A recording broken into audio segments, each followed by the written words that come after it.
Gadis Tanpa Rumah, episode 13. Rumah yang kutemukan. Aku dulu mengira akhir sebuah cerita harus terasa besar. Harus ada momen ketika jantung berdegup terlalu cepat, air mata jatuh tanpa bisa ditahan, atau kalimat terakhir yang membuat dada sesak lalu hening.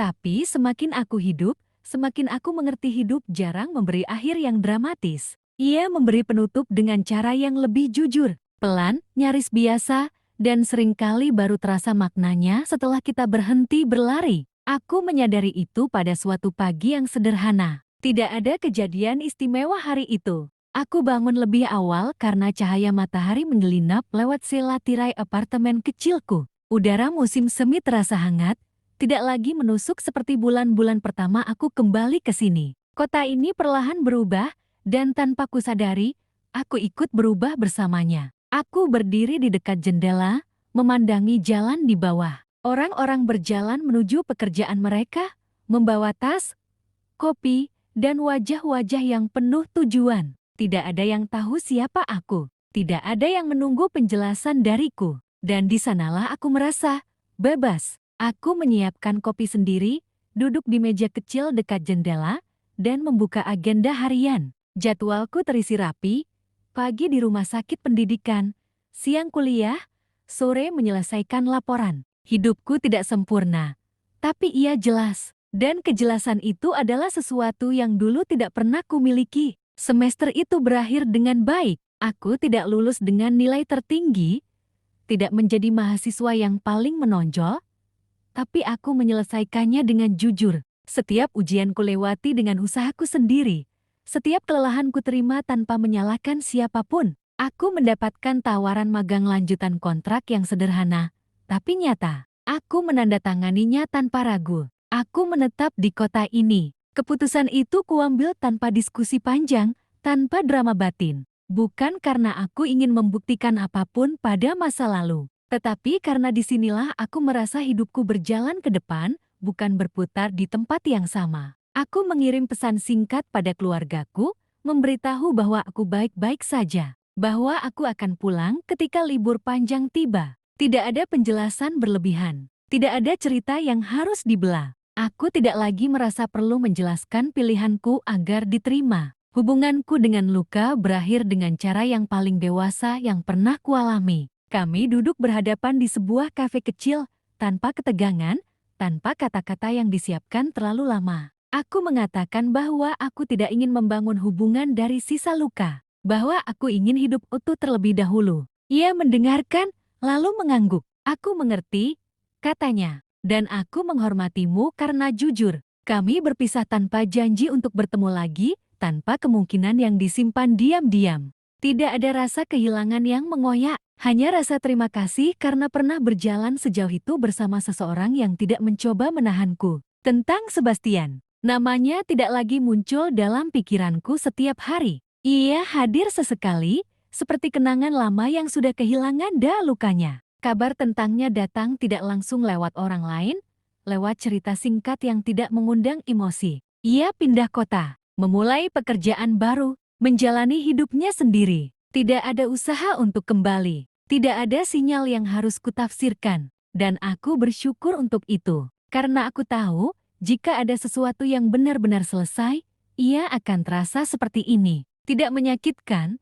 tidak juga menggembirakan, hanya selesai. Suatu sore sepulang dari rumah sakit, aku berjalan lebih lambat dari biasanya. Langit berwarna jingga pucat, udara hangat menyentuh kulit. Aku berhenti di depan etalas toko dan melihat pantulan diriku sendiri. Perempuan itu terlihat tenang, tidak tampak seperti seseorang yang baru saja melewati badai besar, tidak juga seperti pemenang. Ia hanya terlihat utuh. Aku teringat diriku yang dulu perempuan yang selalu takut kehilangan, yang mengira cinta adalah tempat berlindung, yang rela mengecilkan diri demi membuat orang lain tinggal. Aku ingat bagaimana aku pernah hidup di rumah orang lain tanpa benar-benar merasa menjadi diriku sendiri. Aku menghela napas pelan. Aku sudah tidak hidup seperti itu lagi. Malam itu, aku membuka laci meja dan mengeluarkan buku catatan lama. Buku yang menemaniku di masa paling rapuh. Halaman-halamannya penuh tulisan tidak rapi, kalimat patah-patah, dan bekas air mata yang sudah mengering. Aku membaca beberapa halaman pertama, lalu menutupnya kembali. Aku tidak ingin kembali ke sana. Di halaman terakhir, aku menulis dengan tangan yang tenang, tidak gemetar, tidak terburu-buru. Aku tidak lagi mencari rumah di dalam pelukan siapapun. Aku menemukannya ketika aku berhenti meninggalkan diriku sendiri. Aku menutup buku itu dan menyimpannya kembali. Cerita itu selesai. Bukan karena hidupku berhenti di sini.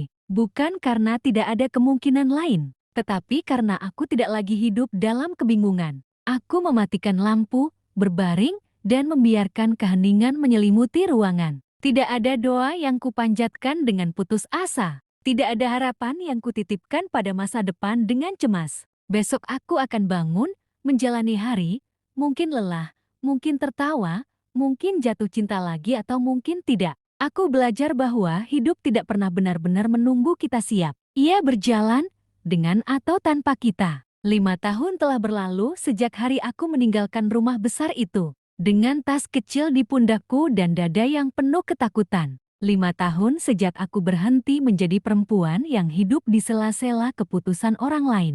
Sekarang aku berdiri di ruang tunggu rumah sakit dengan jas kerja yang rapi. Rambutku terikat sederhana, dan langkah yang tidak lagi ragu. Di dinding tergantung jam besar yang berdetak pelan, bukan lagi suara yang membuatku cemas, melainkan pengingat bahwa waktuku berjalan sesuai pilihanku sendiri. Aku bekerja di sini, bukan magang, bukan sementara. Aku menetap. Hidupku tidak sempurna, tapi stabil.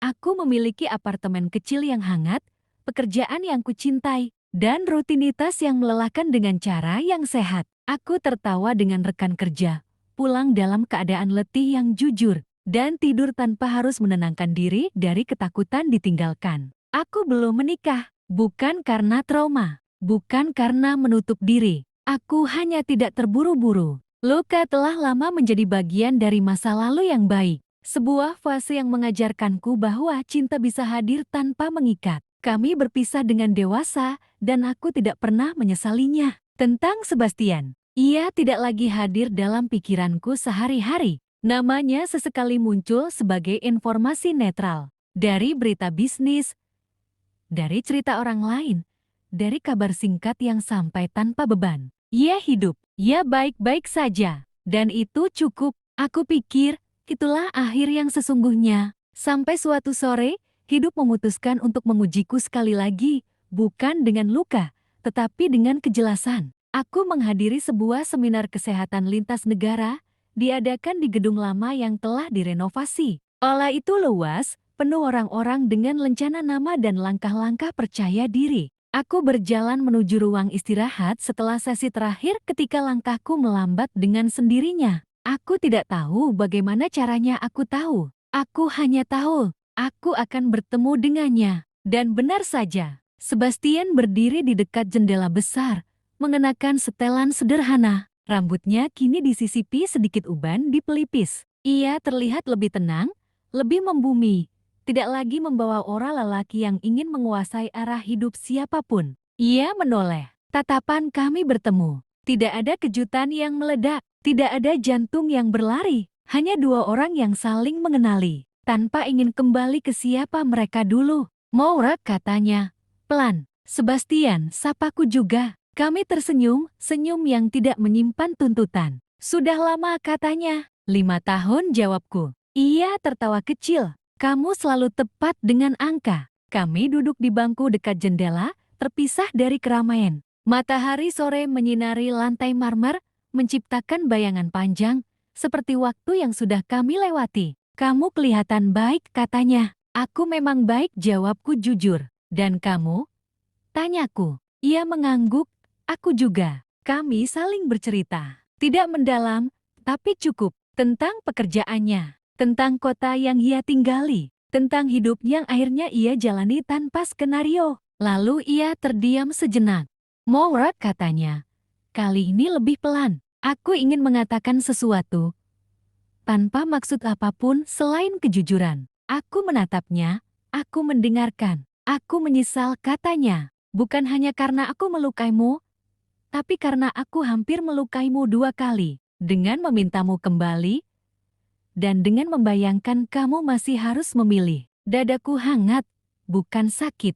Hangat, aku sudah lama memaafkanmu, kataku. Dan aku juga memaafkan diriku sendiri, lanjutku. Ia menatapku lama, lalu tersenyum, senyum lega yang tidak pernah kulihat sebelumnya. Aku bahagia kamu tidak kembali, katanya akhirnya. Karena jika kamu kembali saat itu, kamu tidak akan menjadi perempuan yang duduk di depanku sekarang. Aku mengangguk. Itu juga yang kupahami. Kami terdiam sejenak, membiarkan keheningan bekerja. Kita tidak salah bertemu, lanjutnya. Kita hanya salah menahan. Aku tersenyum kecil. Dan sekarang kita tidak lagi saling menahan. Kami berdiri hampir bersamaan. Senang bertemu denganmu lagi, katanya. Sebagai dirimu yang utuh. Aku juga, jawabku. Sebagai dirimu yang bebas, lanjutku. Kami berjabat tangan, singkat, hangat, tanpa makna tersembunyi. Ia berjalan pergi ke arah pintu keluar. Aku menatap punggungnya sebentar, lalu berbalik. Tidak ada rasa ingin mengejar. Tidak ada kalimat yang tertahan, karena tidak ada lagi yang harus diselesaikan. Malam itu aku pulang ke apartemenku. Aku membuka jendela, membiarkan udara malam masuk. Kota ini bersinar dengan caranya sendiri, bukan kota yang menyimpan luka, tapi kota yang menyaksikan pertumbuhanku. Aku duduk di meja kecil dan membuka buku catatan terakhirku. Di halaman paling akhir, aku menulis dengan tangan yang mantap. Aku pernah mencintai, aku pernah terluka, dan aku tidak membawa keduanya sebagai beban. Aku membawa diriku sendiri, utuh. Aku menutup buku itu. Aku tidak tahu apa yang akan terjadi 5 tahun ke depan. Tapi aku tahu satu hal yang tidak akan berubah. Aku tidak akan meninggalkan diriku sendiri lagi. Dan di sanalah, akhirnya, aku menemukan rumah. Moore tetap melanjutkan hidupnya dengan cara dan jalan yang ia pilih. Mungkin tidak mudah, tapi ia menjalaninya sebagai dirinya sendiri. Sebastian tetap hadir meski dengan cara yang berbeda. Terima kasih telah menemani kisah Moore dan Sebastian sampai selesai.